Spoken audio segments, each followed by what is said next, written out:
What's cracking, everybody, and welcome to episode 198 of the Good Kraken podcast. I'm one of your hosts, Ernell Pearson, the only one not playing Marvel Snap right now, and I'm alongside our little cherry blossom. Yeah. Handshake. Garrett, Handshake. I'm not playing at all. Following you.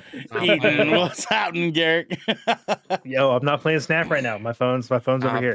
Oh, over here. Okay. My phone is... And I'm also not playing it on Steam. I closed my Steam. So it's all good. It's all good. DJ had to double check that one. He was just, he was just like, oh wait, is it open? Garrett, dude, the new season started today. So my fucking week's great so far. New Marvel Snap season. Another $100 for you to drain away. Hey. Don't you fucking judge me. I'm only $15 in because I bought the season pass. Plus the extra 10. Of course, me too, Garrett. Me too. And Token Tuesday. I also bought Token Tuesday. Oh, yeah, Token Tuesday. Man. I had gold for that, though. Dude, we're Marvel snapping it over here. Did you see that we pulled Josh into that shit now? Yeah, oh, Josh, did you? He's going crazy, too. Yeah, we did. He's actually going insane. Oh, shit, for having, cool one cards. He's just going nuts. Yeah, I'm gonna have to play with him instead because you guys are way ahead of me. Chocolate and chat, yo, I pinned Thanos in the store and waiting until I get 6,000 tokens. Here you go. Yeah, you and me both, bro. Thanos is nuts.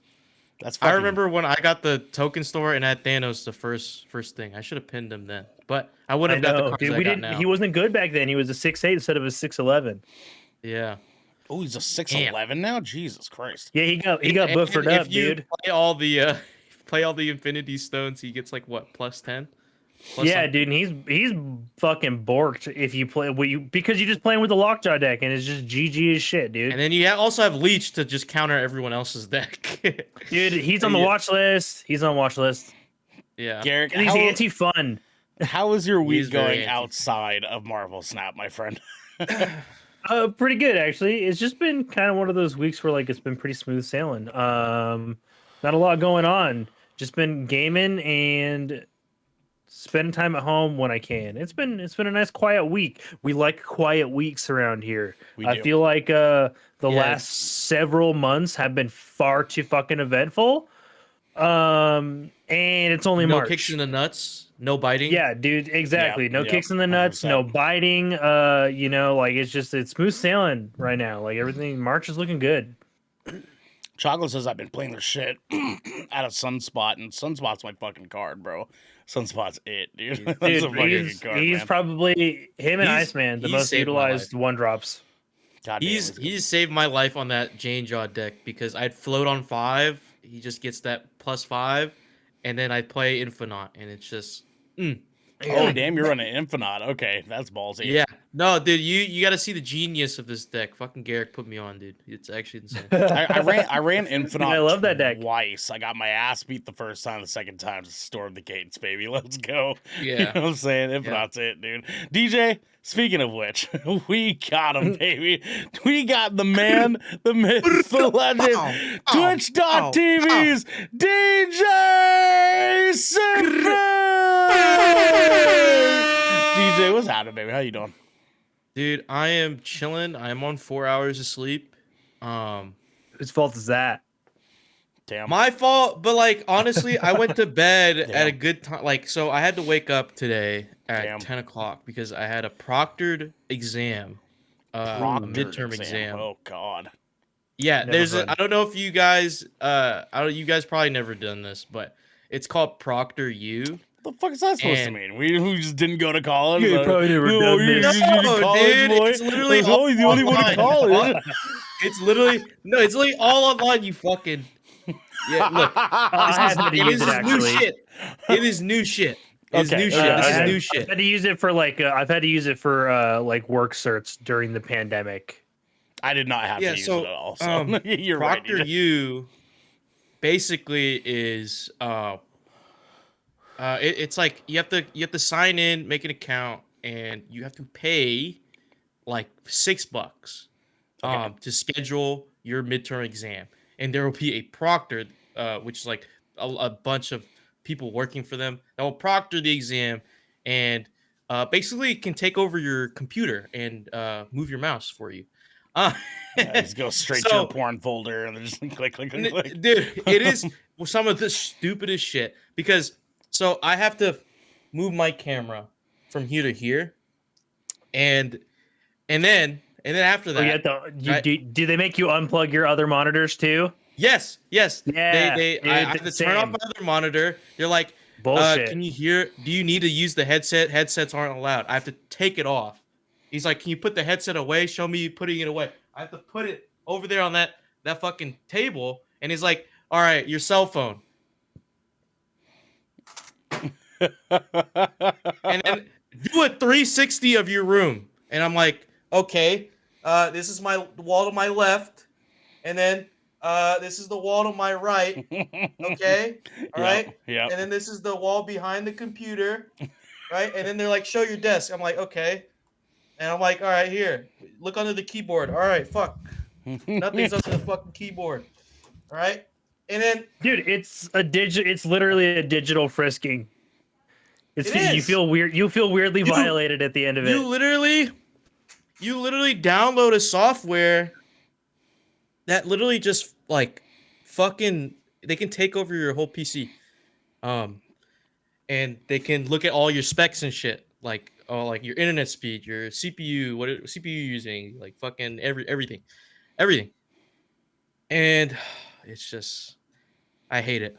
I'd pay $6 for some lady named Elizabeth to just tell me what to do and literally scan my room before I take a 10-minute exam. She's like, all right, point the camera down. You're like, what are you wearing? Okay. So what are we? And you have to show them a picture of your ID.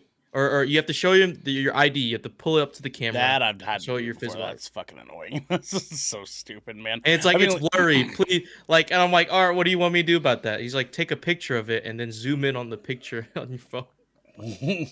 And you're like, wow, this is some extra dumb shit.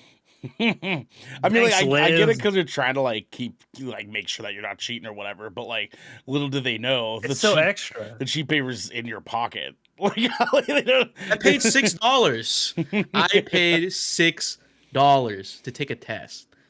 Why? Why? It would have been more if I didn't have credits from the last time I did this shit.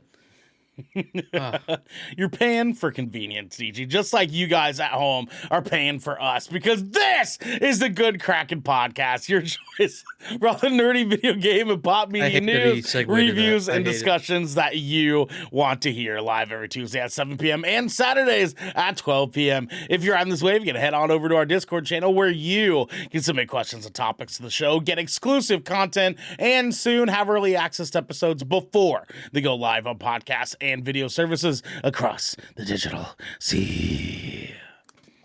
Yarg. Yeah, give me the yarg, boys. But if you've emptied your pockets for the latest and greatest in entertainment, that is totally fine. You can watch us record this show live right here at twitch.tv/Good Kraken Show.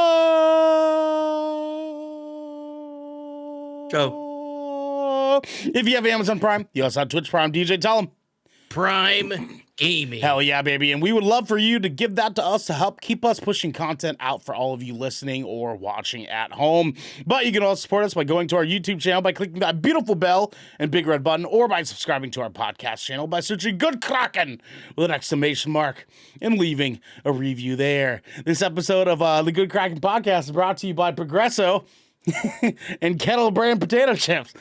But we'll talk about that more later, my friends. I got some Kettle Brand potato chips today, In the meantime, Gak! Dude, I was about to say, you better not just fucking cold open that fucking can of soup right now. I'll be so upset with you. This Progresso, dude, just like pops that shit like a pop can, dude. Just starts. Listen, man, I'm a man of challenges. Please don't put ideas into my head. You know what I'm saying? I regret saying anything already. We have some captain's orders, guys. But seriously, as we were mentioning just a second ago, please drop us a rating on Apple Podcasts and Spotify. You have no clue how much that actually helps pushing us to the forefront of people that listen to video game and movie podcasts, stuff like that. The best way to get us in front of more people is to rate us and review review us on your favorite podcast platform of the choice. Number one podcast in the world. We can be the number one podcast in the world, as one DJ would say. But it's up to you guys. Please put us out to your friends, to your homies. Put all your reviews in. Later on this year, we plan on doing a little bit of a contest for you guys for doing that. So please get that in there. If you leave a review, we may or may not read your review live on the episode. Shout you out, give you lots of love. So if you want to be a part of the content, please go do that. So I'm going to go ahead and open up number this one nice podcast can in Istanbul of soup. I actually have that because I was supposed to eat it for dinner, but I'm getting caught up. I'm gonna make Garrick mad. I was playing the Oregon. I was playing the Oregon Trail game on my phone. I got sidetracked playing that. It's actually kind That's of a choice that a person can absolutely make. It's a very, very good pastime game. You Oregon Trail on your mobile device. Of all the mobile games to play, the Oregon Trail was going to be your go-to, huh? Yep. That's all right. That is what yours truly picked, my friend. But did you die of dysentery? One person got dysentery, did not die though. Okay, troopers. I'm a good Oregon Trail walker, I guess. This is whatever you would call that. Garrick, tell the people at home what we have going on next. Oh fuck! I forgot to open the show notes. Wow! It's hands on. Hands on. We're gonna be doing hands on deck. There we go. Yeah, Splash. Splash. Guys, my bad, y'all. I forgot. Hands on deck is where we talk a little bit about some content that we have recently been playing or watching. We pitch it to each other and we pitch it to you guys at home, so you guys can get a chance to figure out whether or not you should buy it or take some time to watch it or experience it, or if it is actually just dog shit. Garrick here has been getting an opportunity to dive into a game the past few weeks. A game that a few of us here actually at Good Kraken have gotten a chance to play. I know I'll have a little bit of input. I haven't gotten a chance to really dive too deep into it, but I'm sure we'll all have some fun things to say here. But Garrick, I'm sure, has been putting his head down into it. And that game is one Atomic Heart. Garrick, go ahead and talk about it, baby.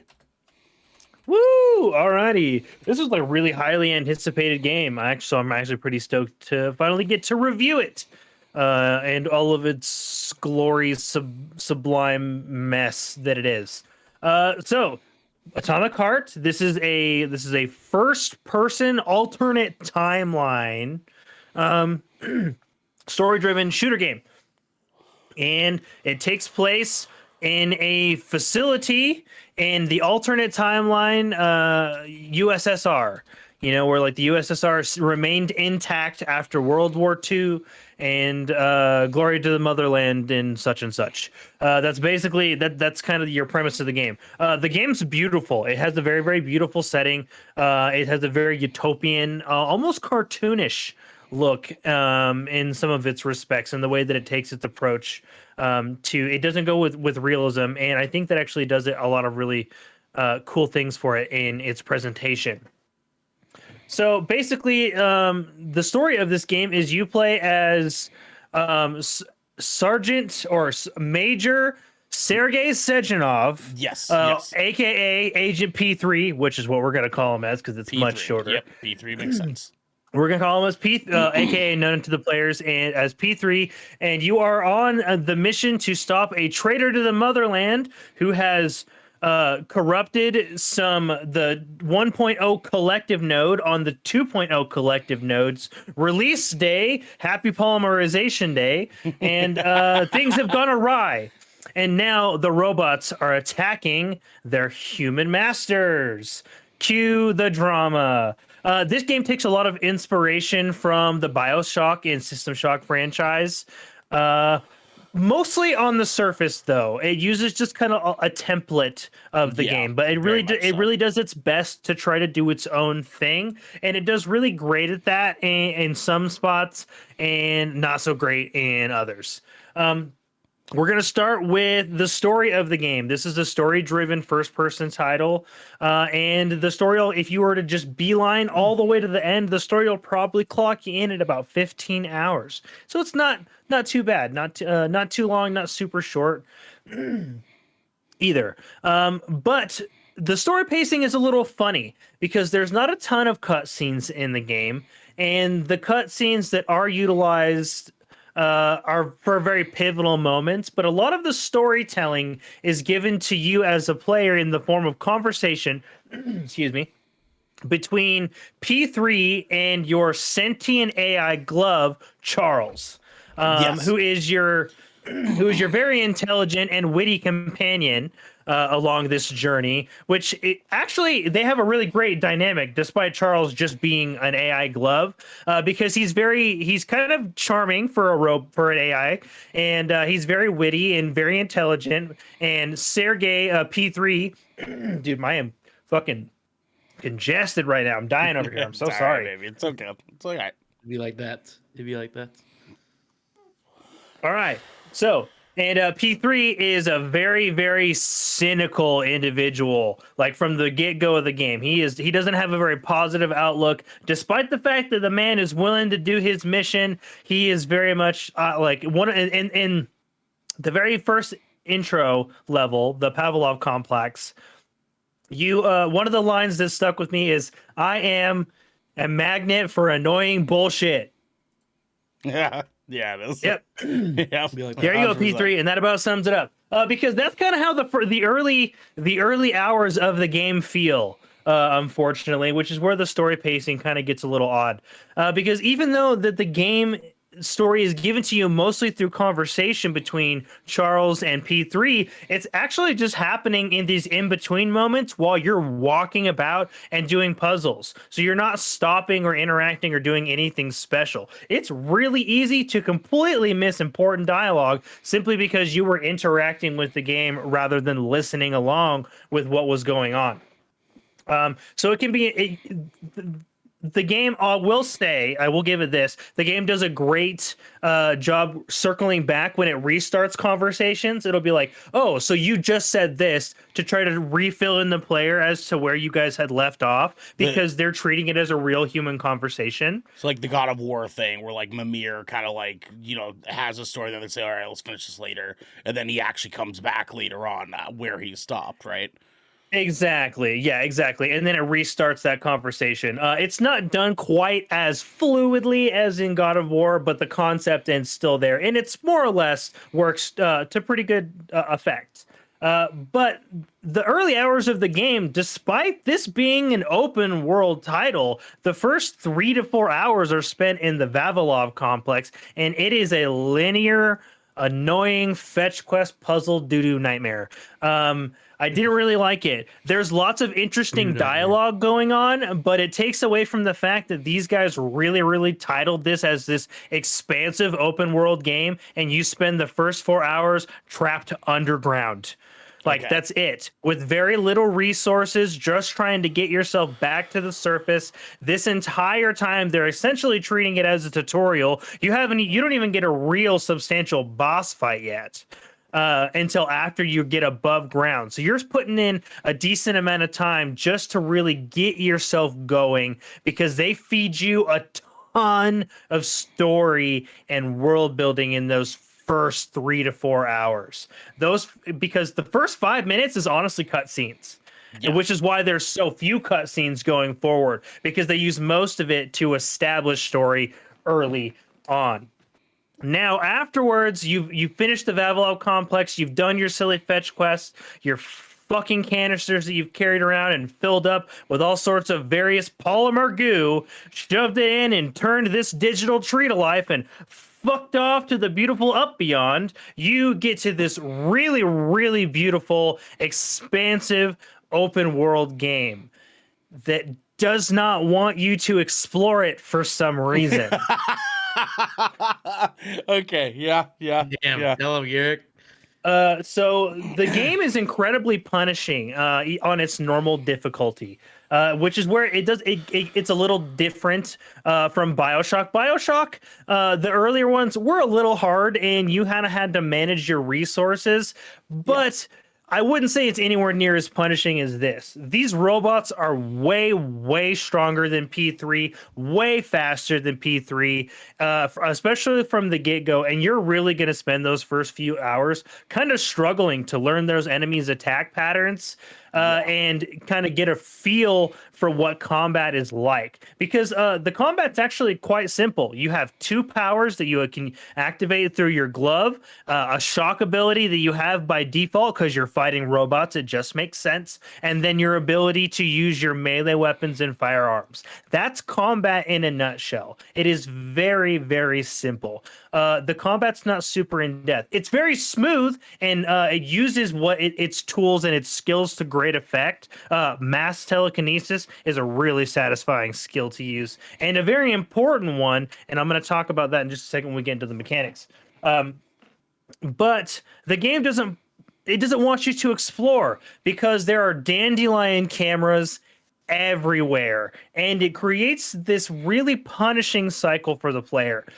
So even if you wanted to go explore these beautifully well-crafted and quite interesting dungeons that they call testing grounds, getting there is going to be quite the struggle, because not only are there no other really human players for you to interact with, your trudge to anywhere is filled with you dodging cameras and taking out robots. And if you get caught by one of those cameras, you're now dealing with even more robots. And if you've taken those robots out, a rebuild system known as they're called chalas, and they come out of these little nodes called hives, literally start to rebuild the robots you just destroyed infinitely. Okay.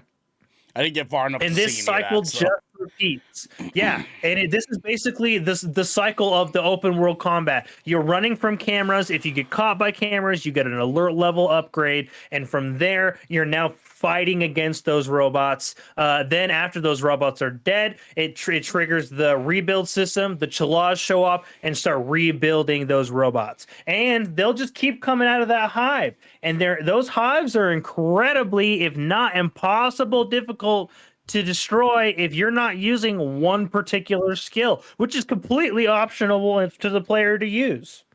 Okay. All right. Right. So there's some interesting things going on. I found this to be the biggest bummer that I've experienced so far, because the secrets are interesting if you can get to them, right? If you're not spending all of your ammo and health packs just trying to go do a side dungeon. Right. Right, because it makes it so you don't really feel like you want to explore. And after the first boss, which is actually, I think this is a great time to bring this up. I put that bitch on easy mode, which I think is going to be important to our conversation later. Yes. Because I knocked it down. I was playing on regular mode, and it's not that I couldn't do the game. It just felt like I wasn't making a lot of progress, and I wanted to experience what the game had to offer story-wise. So I was like, yeah, let's make the combat less difficult. And honestly, after I put it on Peaceful Atomic, I personally started enjoying the game a lot more, because I felt like I was actually going to explore and get what the game developers had offered up to me as an incentive to the player in the first place. Sure. Okay. So after I did that, like going to the testing grounds and actually getting to experience and find the dungeons and do the secrets felt way more worth my time and investment into the game.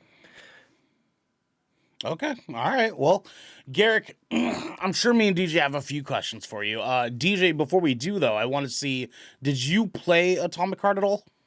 I have not yet. I've been a day one hater of Atomic Heart. You have. He really has. He really has. Okay. I mean, like, I wanted the game to be good. From what I heard, it's decent. But from what Garrick just said, he ripped it a new one. Well, I mean, like, even Garrick saying, like, you know, it sounds like Garrick is saying that it's an okay game. And I mean, like, and I'm sure it's really fun, and there's lots to enjoy. It's just you have to take an approach to it that needs to feel like it's worth your time, because you can literally blink and finish. You can completely finish the story accidentally without having realized or explored any side content, because there's not even any side quests to pull the character other places on the map aside from your little waypoint that says go to the next major objective. Okay. DJ, you had a question. Go ahead. So, Garrick, since you've played the game, there was rumors surrounding before the game was released. There's a 6-hour sex cutscene between the two robots. Is that in there? I cannot confirm nor deny. Honestly, I don't know. On this one. Look, if it was the twins, I'd allow it. Oh, you can't shape robots you can't shape robots that horny and not expect people to respond. 6 hours, 6-hour cutscene. So this actually is a cool place for me to jump in. So I have actually only played this game for a few hours. Nothing enough to really be able to have too much of an opinion on the game. What I can say is those few hours that I did play did not grasp me. I have not thought about this game that much since playing it. I have had zero reason to do so. I mean, the first few opening hours are kind of like a video game's opportunity to really hook you in, and it did not feel like this game did that for me. I mean, the entire first hour is almost entirely a cutscene. About 15 minutes of it is almost in complete silence. There's this moment where I was playing that you are sitting in this flying pod thing, moving from one area into another, and it feels like it goes on for 10 minutes of just it trying to show you how pretty the game is, and that's it. Yeah, it's literally giving you a fucking audio tour, and you're just sitting, and it's just here are all the things available for you to go see that we're actually going to find out 4 hours later you have no interest in going to see because you're going to be punished horribly for doing so. It was such a slog the first few hours that during that part I almost fell asleep.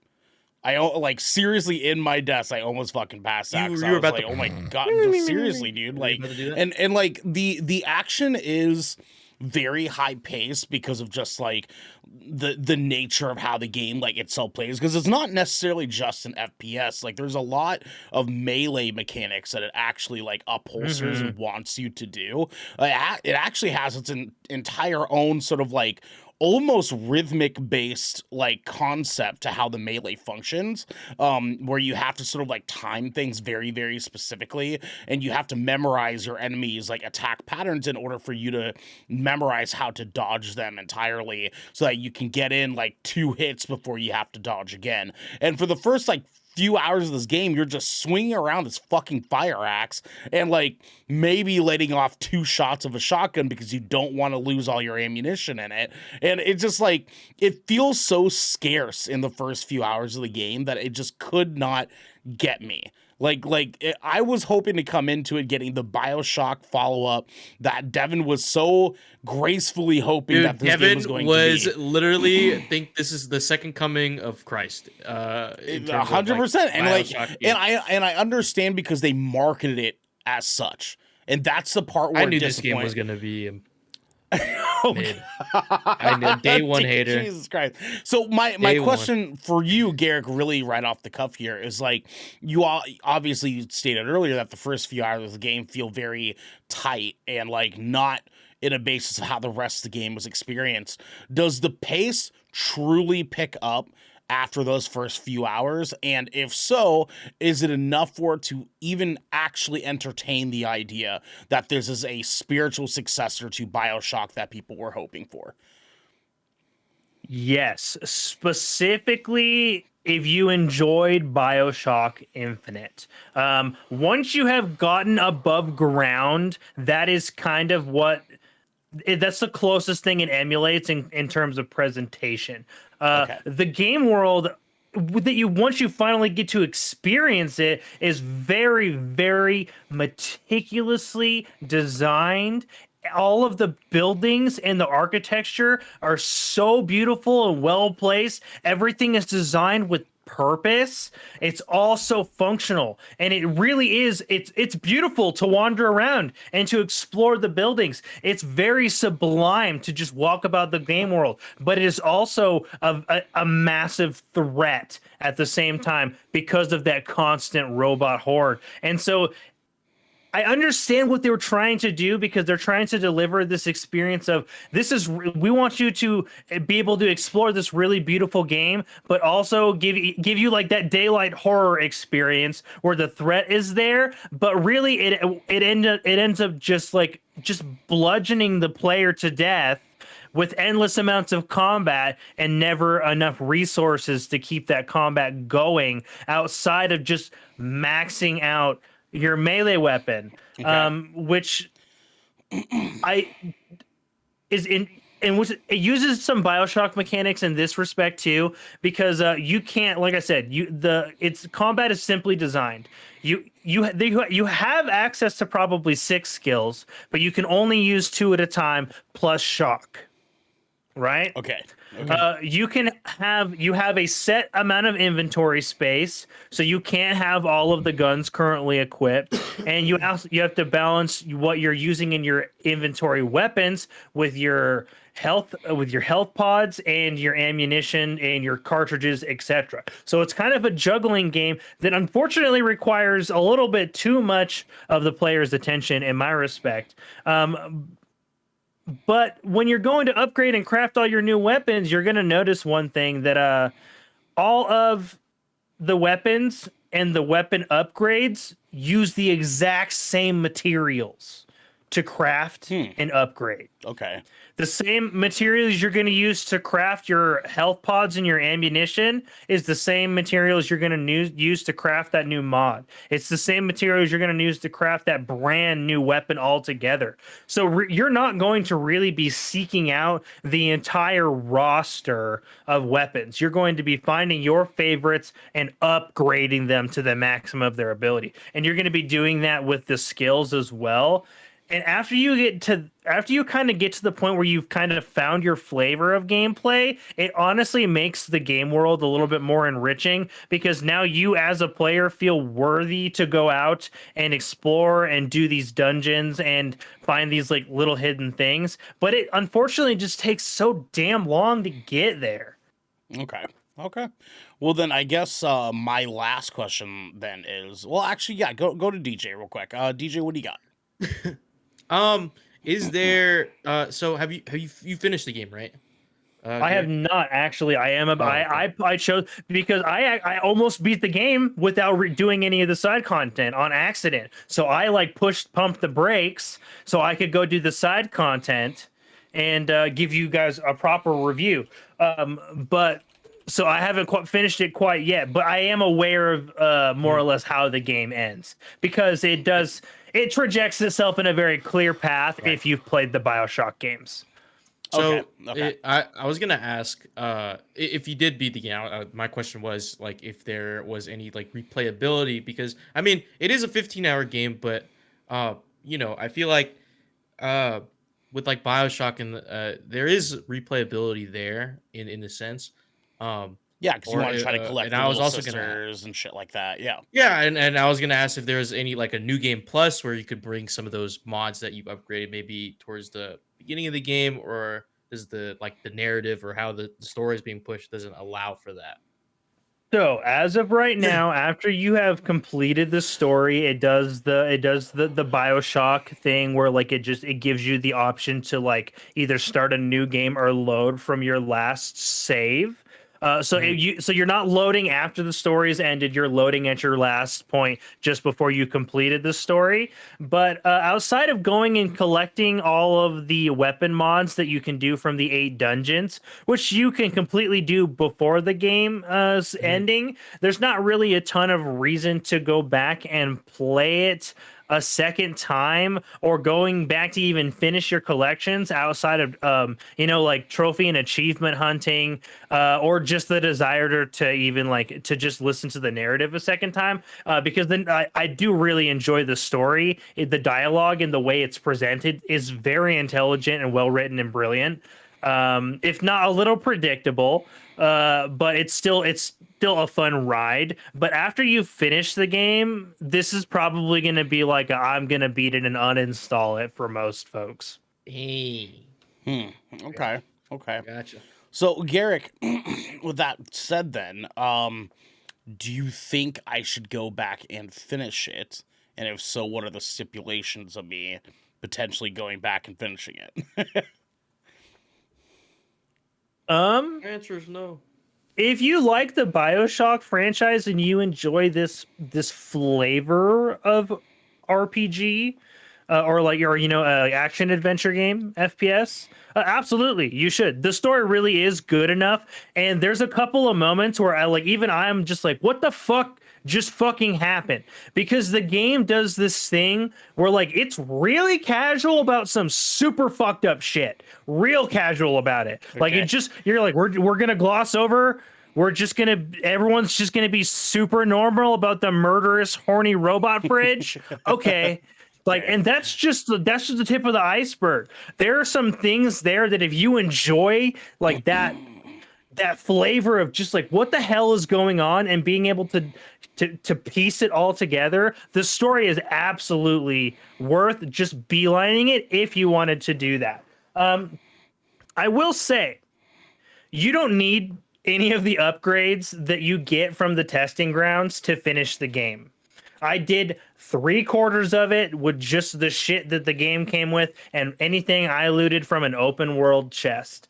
And that's fine. So like, if you want to play this game and you're not interested in exploring the open world, just play the story. But if you want to explore the open world and really give what this game has to offer, I'm going to say do yourself a favor. Put it on easy mode or peaceful atomic, and just enjoy the beautiful game world, because it becomes way less punishing and way less obnoxious to you as a player, because you're going from wasting all of your ammunition to just having that one sweet ass melee weapon and just mowing through. And then you can just say, screw those chalas and just keep on trucking, because you're not worried about the difficulty coming up behind you to bite you in the ass. Okay. All right. Well, then, Garrick. Well, actually, GG, you got one more thing?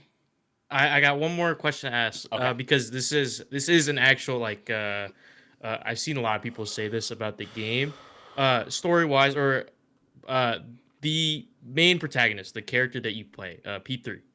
Mm-hmm. A lot of people don't like the way his character is written and the way he delivers his voice lines, and that's turned a lot of people off from the game, from what I've seen.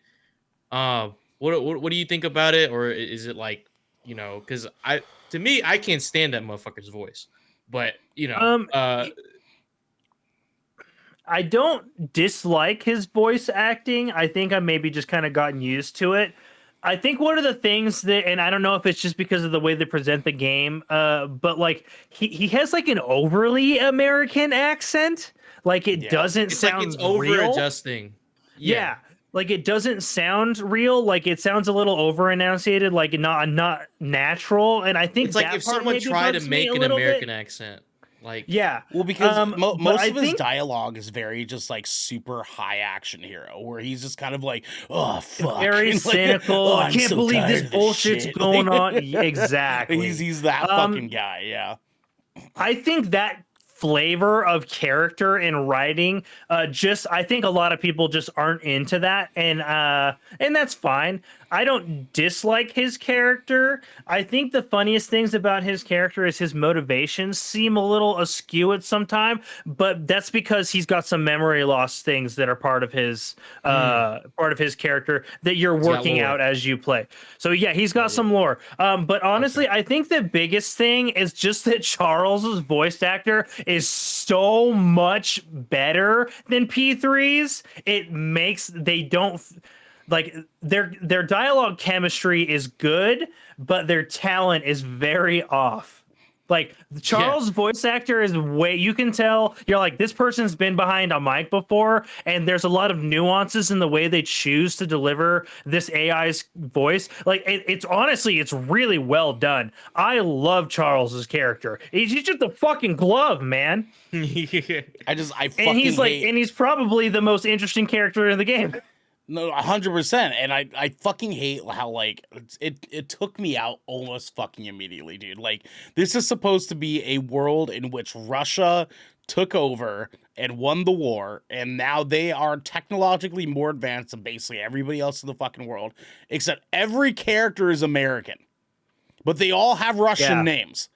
Not a single Russian accent was heard in the first few hours of this fucking game. I swear to God, dude. And I was just like, how the fuck am I supposed to believe this? I feel like maybe the main voice actor is probably Russian. He may be Russian and he's like doing an American accent.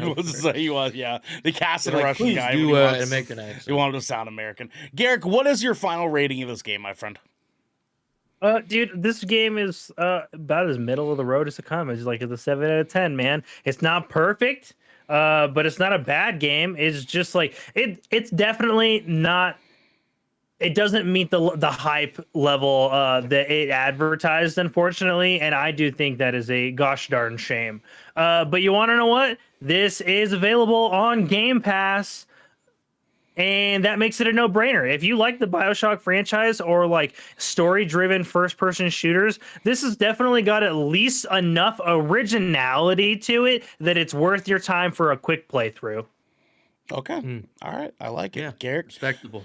Thank you. We appreciate you filling us in on that. I don't know if I will go back and play it, but I certainly want to maybe try to give it another like couple of hours to like see it through and then kind of like play BioShock Infinite. I gave it a really honest review, but I do genuinely like the game. Like, but I wanted to be honest about how like there were some things that were just like that were so weird about it. I was just like, you guys toted this big open world, and then you don't even want me to go look at it. Why? Yeah, no, that's fair. That's all right. Well, in the meantime, my friends, we will be moving into our next segment now. But before we do, I want to remind everyone that they have access to our Discord channel, where they soon can get early access on episodes like this one.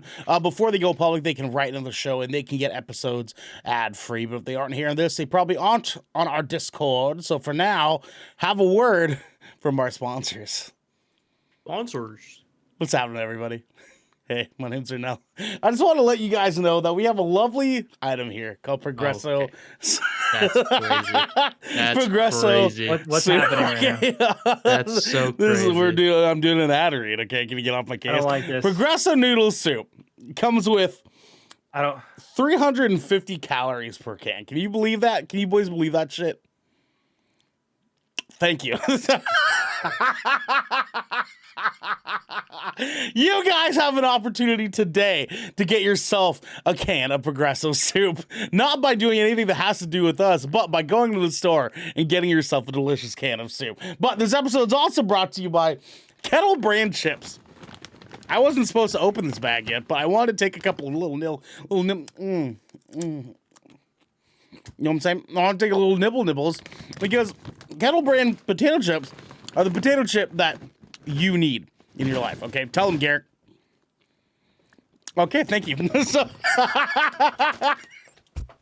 you guys can't see it, but these two are probably just wanting their brains fucking melted. Have a real word from our sponsors. This piece of good Kraken content is brought to you by Glide mouse pads. The world is changing, and the demand for PC gaming and work from home setups has never been as wild as it is right now. Having the best of the best in PC accessories only makes it easier to get your work done before you jump right back in to the fray of the digital sea. And Glide knows exactly how to make that happen for you. Glide Mousepads is the future industry leader in mousepads, offering beautiful, smooth, waterproof products made with eco-friendly materials and non-slip rubber in a variety of sizes that are guaranteed to help you get that next win.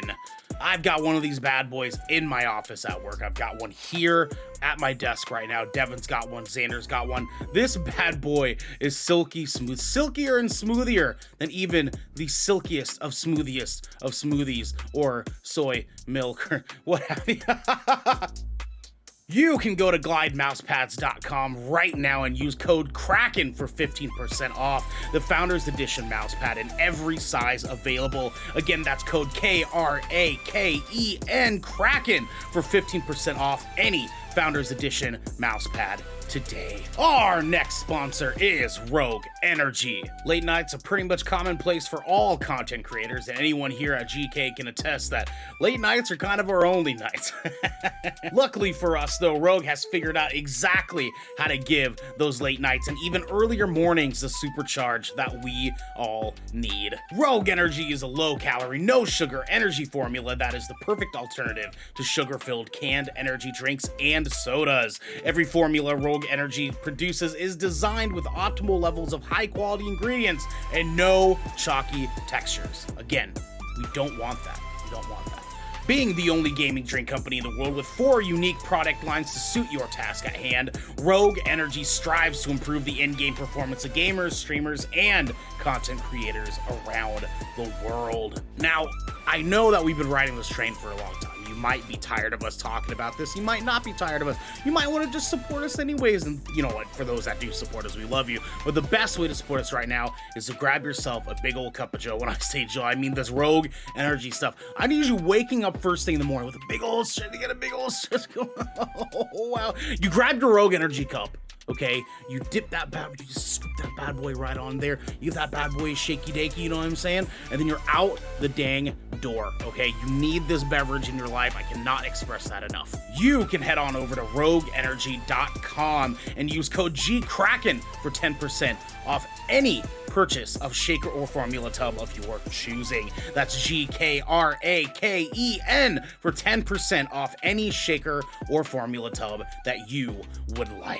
Now, back to the episode. Ladies and gentlemen, that Progresso broccoli cheddar could be yours today. Just with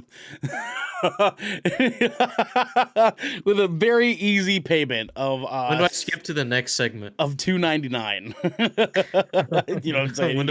You too can have yourself a nice kid. I'll just pop this bad boy open. I'm just kidding. Garrett would fucking I was yelling at Ernell during the ad break.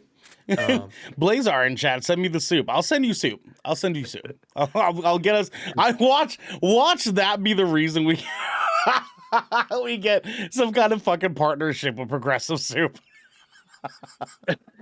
I'm gonna send that clip that Zader just did to Progressive. The number one soup podcast in the world. DJ, tell the people at home what we got going on next. Well, brothers, better protect your neck. You're going into the gallows. We're going to the gallows, brother. Oh, yeah, brother. Guys, today for the gallows, our headlining segment, we're talking a very, very important little chat here that we feel needs to be talked about a little bit more often, especially as gamer dudes. We owe it to ourselves and people at home to be able to finally have this conversation after a very long time coming, because it's something that is discussed very frequently in the gaming community. And that is, my friends, easy mode. So here's the deal, okay? Most video games, in case you are not a gamer, okay, most video games have a normal mode, which is normal difficulty, a hard mode, and then the famed easy mode, in which we are discussing today. Sometimes you'll also have an extra hard mode and a like nightmare mode or some shit like that if you're really feeling like you can't get your or a nuts super off, easy mode as well. There's also a there are super easy modes sometimes. Yeah. Yes, if you're thoroughly story not modes, wanting, they refer to them usually. Yeah, any combat, none of that. You just want to get the story, get your galls off, and then get right out the door. You know what I'm saying? Get your Progresso noodle soup and walk right out of that Safeway. You know what I mean? Tell them, Garrett. No. I love how Gag said, no. Anyways, a lot of the conversation around this revolves around somewhat recent games, and I'm sure you gentlemen know what I'm talking about here, known as Souls-like games, or Souls-born games, if you will, that do not offer things like easy mode. They are just strictly difficult as fuck. Games like Neo, Games like the new Wolong Fallen Order is another good example. Many Souls-like games that are out there. Hollow Knight is another one. There's lots of different options there for you masochistic types that are out here doing the motherfucking thing. But what I want to talk to you guys about today specifically is easy mode and its place in the games industry. So a lot of talk with some gamer chads, as we will refer to them as the red pill gamer dudes, who think that easy mode should not exist. And I want to hear from you guys on whether or not you think easy mode should exist, what its place is in the video gaming world, and whether or not you ever yourself decide to play on easy modes as a tool because you'd rather just play the game rather than, experience it just the way raw dog that it is. Garrick, you said earlier that you had played Atomic Heart on easy mode, so I actually would like to start with you on this. What are your thoughts on the easy mode discussion, my friend? I'm an adult and I have a limited amount of time available to me as an adult to do extra things. One of the biggest things that I enjoy doing, especially if it is a story-driven title and I'm interested in the stories most of all, like that is the pinnacle of why, like that's the peak reason I'm playing that game. And Atomic's reason that is like everything else is great, but I'm playing for the setting and the story. That's why I'm there. So everything else is just extra, right? Yes. But I don't have all fucking day. If the game's gonna punish me for wanting to explore, I'm just gonna take its ability to punish me away so I can go explore. Fuck that. I want to play the game. 100%. Yes. DJ, what about you, my friend? Do you ever utilize easy mode yourself? And if not, what is your reasons? I'm actually really, really interested in this discussion that we're gonna have today because I've been on both sides of this argument throughout my life. DJ's I'm a gamer god, and I actually never use anything below hard difficulty. Honestly, all these peons under me need an easy mode, but for a gamer like a gamer of my caliber, Jesus Christ, they call me Baby Shroud. Okay. All right. So that's the end of this episode. I'm glad we gave this consensus. Baby Shroud. Anyway, oh no. They call me the LeBron James of gaming. But I'm pretty sure they don't. But go on. But actually, throughout my life when I was playing on consoles growing up, PlayStation, I would actually play all the Call of Duty campaigns on Recruit or the easiest difficulty. Yeah. Because contextually, if I am a fucking elite soldier, I want to be able to fucking just dome motherfuckers like I'm a SEAL Team 6 member about to raid Osama bin Laden's base. Okay? That's what I that. I wanted to feel good. I wanted to feel like, yes, I am an elite caliber soldier. I want to play on easy mode, and I want to have a good time. And I did have a good time. But over the years, I've played other games other than shooters.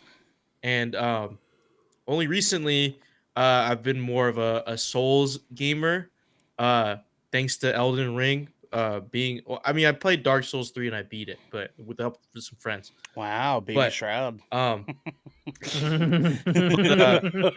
Ring really opened my eyes to the Souls and Soulsborne universe, and being able to play games like that made me want to play other games in the franchise. And I enjoy the difficulty.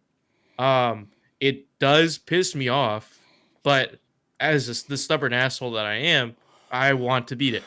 And I don't know, something about being knocked down on your ass multiple times. It gives me the drive to I need to be better than this. So I can see why in some titles that easy mode should be there. For story driven titles, yes. the story mode, I never use it personally because you know, I don't need to. Okay. All right. All Okay. right. I don't. I really don't because Okay. I truly believe in whatever the developer wants the actual experience that they want to give the player of how the game is supposed to be played. I want to play it in that mode. But I do understand that that does not resonate with everyone, and you need an easier or a harder experience. Um, so I believe that people should have a choice for most titles. I believe like Soulsborne titles, I don't think there should be an easy mode. Kind of defeats the purpose of that. It's supposed to knock you down. It's supposed to be like, look, if you're not tough enough to like push through and get this shit done, like uh if you're not paying attention to how the enemy's moving, because once you start seeing the patterns, it gets easier. Um but in other games like story games, like yeah, I would like an easy mode. Sure. And some games are too hard for no reason. Some are very hard. Yeah. Very. Yeah. So I'm kind of sitting in a place that's sort of in between Garrick and DJ. I think that let me start off this way. I think every game should have an easy mode. Every single game. I think that it does not hurt anyone for a game to have easy mode available to them. It does not hurt the people that want to play on normal mode. It does not hurt anyone who wants to play on hard mode. It does nothing for for anyone that wants to play on those higher difficulties. I think having an easy mode available, because it does not hurt anyone and only benefits the people that do want to actually play on that mode specifically. There's no reason not to do it at this point. I mean, in a world where accessibility is sort of like the main line thing that we're looking for in the future of gaming, like allowing people that would not be able to video game otherwise is drastically important in a world where anything can happen. I mean, like, you don't necessarily need accessibility just because you are disabled. We all need accessibility at one point or another. I mean, a really great take that I saw from the blind gamer, our good fucking wonderful man who does the world of great in the video game world for disabled gamers. He expressed it as, one day you could break your arm and you want to play the game that you want to play, and if you do not have accessibility or easier options available to you, you are not able to play that game, period. And it, like, in this world in which anything can happen to anybody for whatever reason. I mean, like, if I had another kid and I had another baby in my arm that I had to make sure I was like rocking to bed, I was playing video games with my kid in my arm at one point when she was a little tiny tot, a little thing that I could just fit in my massive fucking beautiful. I could just have her bosom in my womb. You know what I'm saying? Just snuggle her right here and just have the controller in my hands.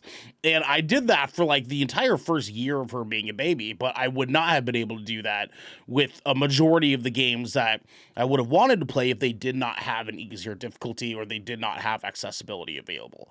I think the part of what DJ is saying that I agree with is that, to an extent, easy mode doesn't always help for that game's experience specifically. I imagine a world in which you get a Bloodborne easy mode, for example, and that game is no longer as fruitful of an experience on easy mode than it would have been otherwise.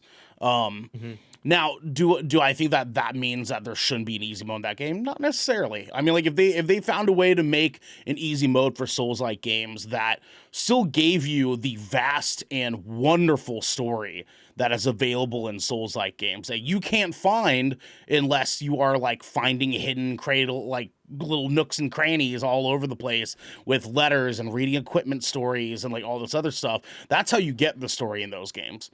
But if in an easy mode in which you are able to get all of that story while also not having to smash your head against fucking wall. Because for a long time I didn't play Souls games because it was that. It was like I'm not having a good time, and because I'm not having a good time, I don't want to play this game. You over.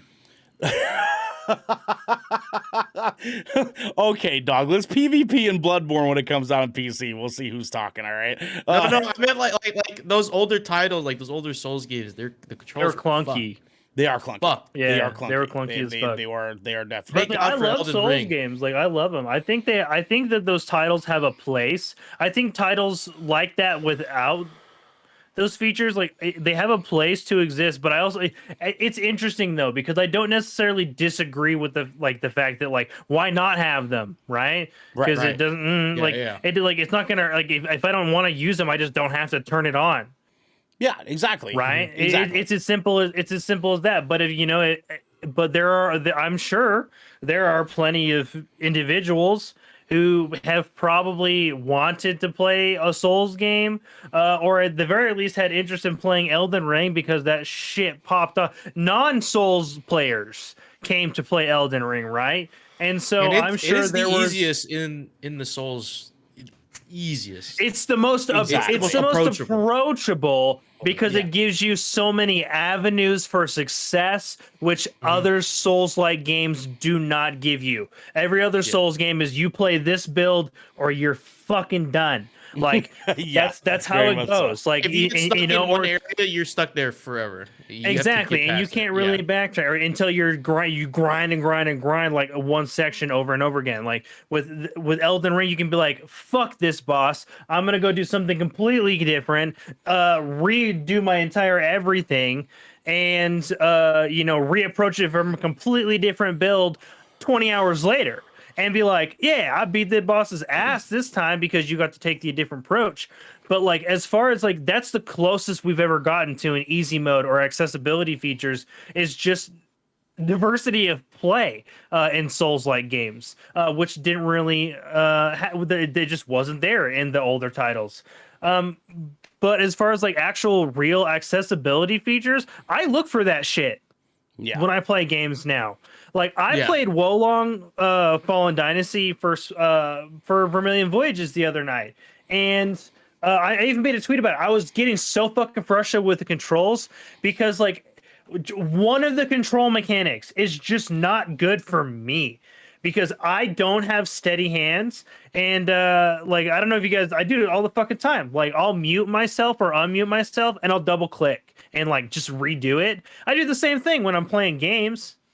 So in Wolong, this is a perfect example. There is a dodge and a deflect or a parry mechanic in the game.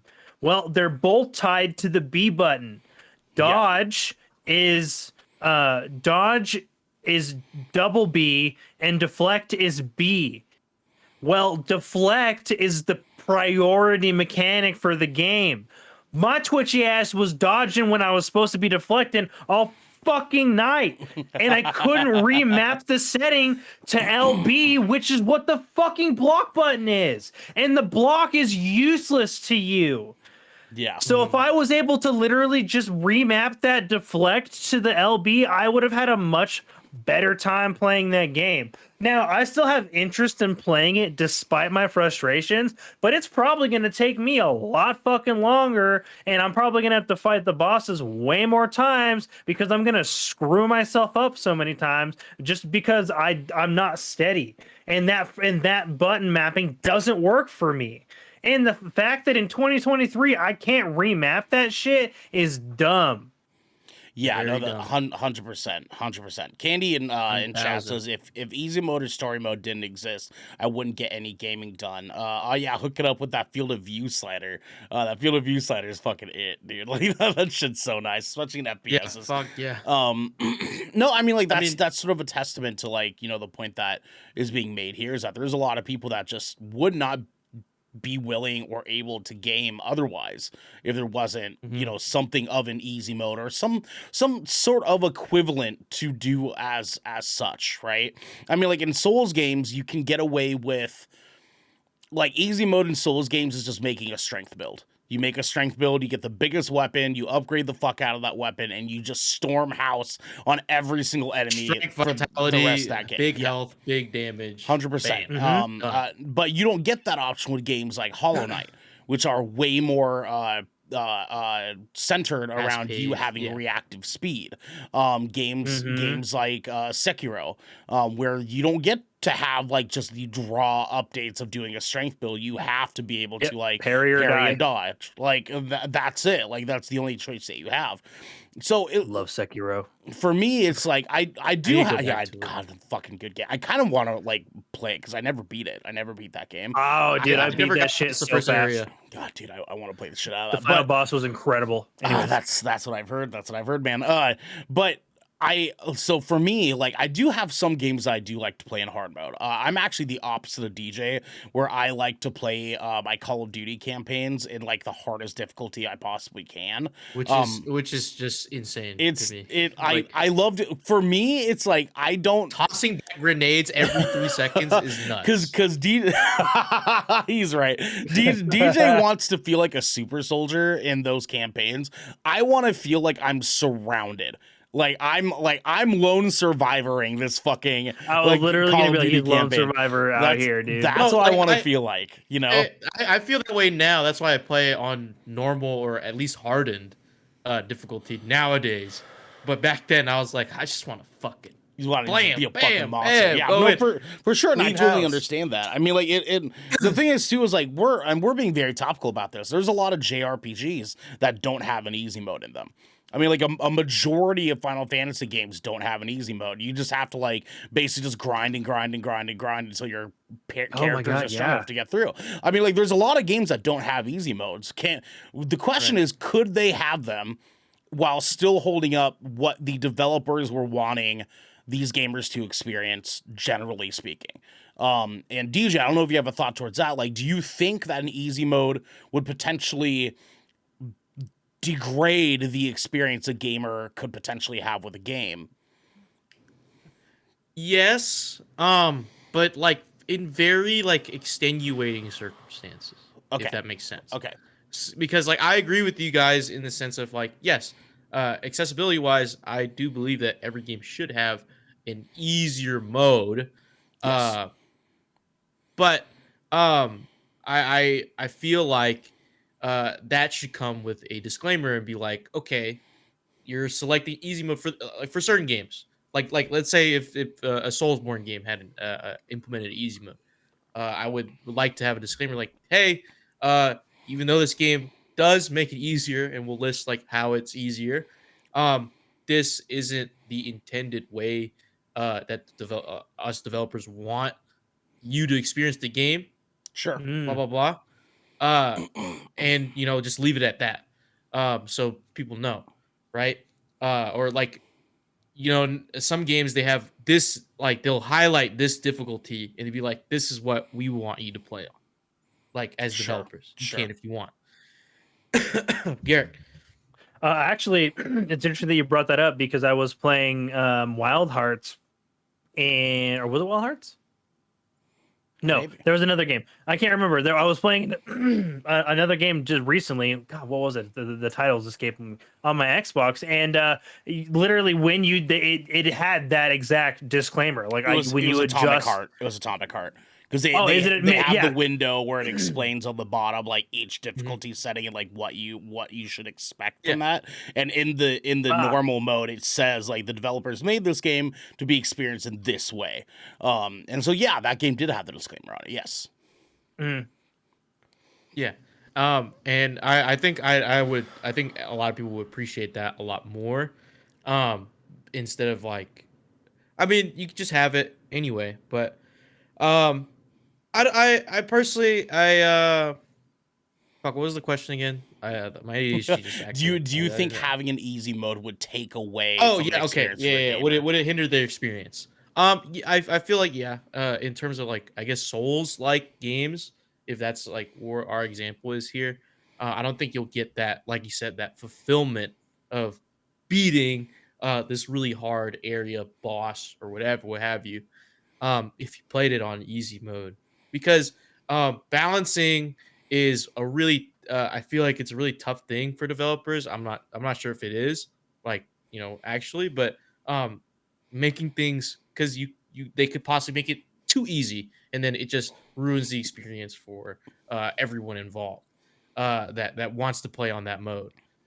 So trying to find that balance between those difficulties is, I think that's the most difficult thing for the implementation of it. Sure. Well, let's lean away from Soulsborne games, right? Because Candy Hmm. says for story games, I think it should be a choice, but these modes aren't even a Hmm. standard across all of them. So I mean, Right. there are some narrative driven games that don't offer easy modes or let Hmm. alone accessibility options. And that's anywhere from AAA titles. So indie games, for Yeah. example.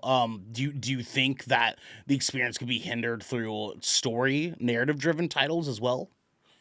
I don't think so. If the at this point, gaming as a medium for entertainment and storytelling, uh, I feel like it should be mandatory that you should have a story mode type of thing, um, a story mode difficulty, so people can experience the story. Because again, that's the developers crafted a story and they want the player to experience it. And if Okay. a story mode is what they want, if that's how they want to experience that, then that should be a choice that they can make.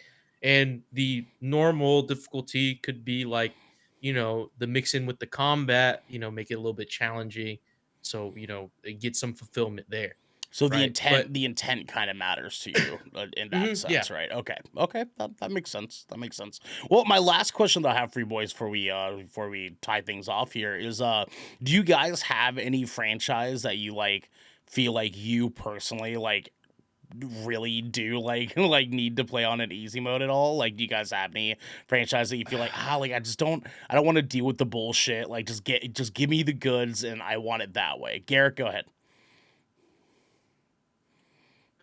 I actually don't, but it's not that like I don't feel like I need to. It's just that I'm generally speaking, if I like a game enough, I will keep it on normal and I'm the kind of gamer that will just bang my head against the wall until I meet Yeah. success. But like then there are other games where like I'm enjoying it, but not enough to bang my head against the wall, like Atomic Heart. Or I'm just like I'm just not interested in like the struggle of what this game is offering struggle wise. And I'm not getting any fulfillment from like defeating endless hordes of robots. So I didn't Sure. need that. So I bumped that down. But no, like I don't really feel like I'm an average gamer. Like like if I power through, I'll get there. Sure. DJ, what Yeah. about you? I'm kind of in the same boat as Garrick. I don't really have a title that Little or a Ninja franchise that Stars. I found I find like very difficult. Maybe Sekiro, because I just cannot wrap my head around that thing. If I had to choose one, like the parry system, because I barely parry in Souls games. It's dodge left, dodge right, hit 1 2, dodge backwards, dodge back in. You know what I mean? So like, I rarely parry. So like, timing is like something I can never get down when it comes to parries, because I'm like, okay, I see it, animation's there, I should press right now, and it's always wrong. I'm always wrong when I'm like, like I get hit, or like I parry too early or too late. I can never get the timing down, and I think that's just a me thing. Sure. But I mean, I can fare. I fare pretty well with most games. I mean, I beat Millennia first try, by the way, as Okay. a All fact. right. All Uh, right. All Elden right. A Ring, little shout out hardest here. boss in Okay. Elden Ring. So I mean, you know what I mean. I I fucking hate you so much, dude. I died like fucking 40 times in that fight, man. Like I You know fucking what's really can't. funny? I got really good RNG. She never did the waterfowl dance at all. What She the never did fuck? it. What the fuck? You Yeah. walked away from that fight without getting one waterfall? Oh my god, you No, bastard. none. You bastard, dude. Like None. Just um rivers of blood that she's gone. Rivers of Blood, Moonveil. Out of there.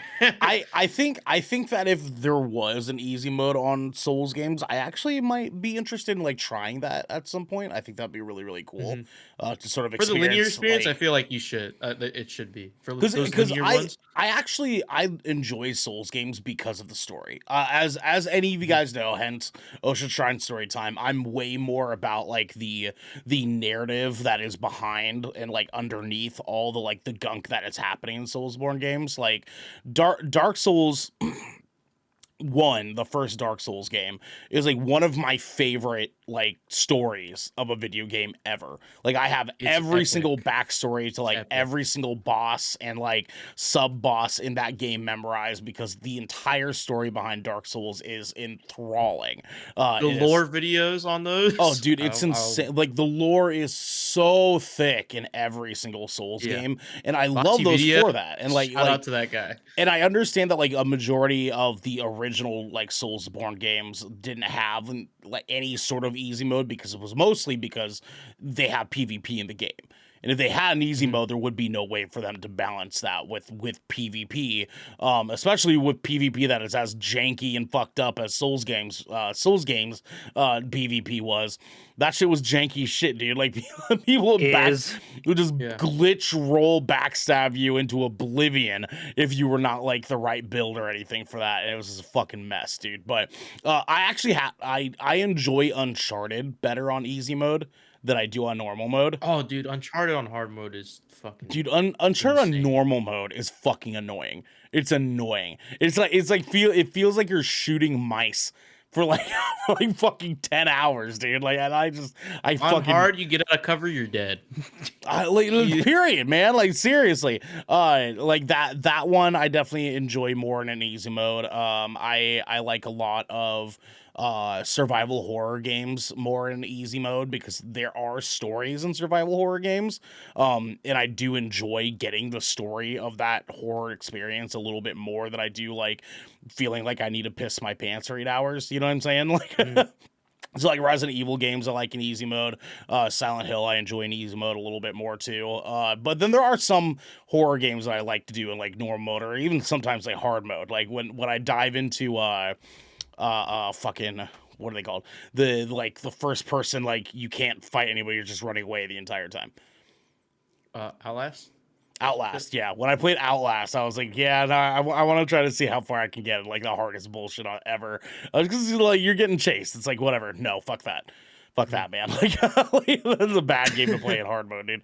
But yeah, no, there's a few titles I definitely prefer. But I guess we will see where the games industry leads us as far as difficulty modes are concerned. We will hopefully at least hold out that they start making easy modes a standard across story-driven, narrative-driven games, because the fact that that's not a thing is absurd. Crazy. Absolutely fucking absurd. But we can only hold out hope. In the meantime, guys, let's move into our schedule for the rest of this week. Tomorrow, Wednesday, we have another Ocean Shrine story time where yours truly, me, Ernell Pearson, Shark Daddy, if you will, is going to be playing some Destiny 2 Lightfall.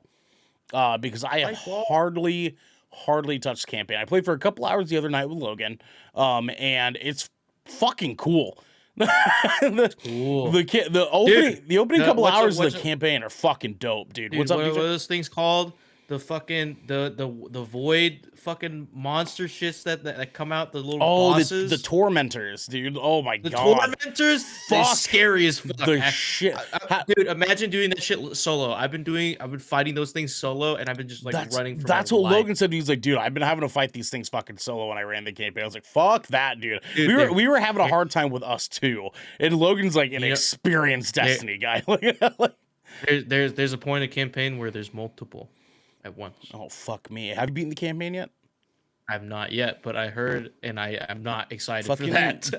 Carry me, daddy. I'll help you. Okay, carry me for a bit, and I'll help you. Okay, and then on Thursday we have another Shipwreck Show live recording, where of course we will be getting together to give you all the bullshit that you love every Thursday at 7 p.m. Pacific time. But if you are on our Discord and you're a Twitch subscriber, you have access to our Shipwreck submission section, where you can write into the Shipwreck Show, drop your questions questions that you want us to answer in there, and we will pick the best questions that we think will make the best content, and we will answer them live on the Shipwreck Show for you guys to be a part of the content as well. So catch us there at 7 p.m. Pacific time, 10 p.m. Eastern time. On Friday, we are not doing Splash Damage this week. We're going to be taking Friday off. There's not a whole lot of multiplayer games that are out right now that are really hot that we're like crazy interested in at the moment. So we're going to be taking that Friday off, especially so that me and Genesee can go see Scream 6, because on Saturday at 12 o'clock Pacific time, 3 p.m. Eastern time, we will be doing Scream 6 review for you guys on the next Good Kraken podcast. We will see you there. And until then, please let us know what you guys think about easy mode in all sorts of different games, whether or not you think it halts the progress, the experiences that video gamers will have, or if you think that every game just needs a fucking easy mode right off the cuff. And we want to hear from you guys. Let us know on Twitter. Let us know on our Discord. Let us know everywhere. Give me a text. You know what I'm saying? You know what I'm saying?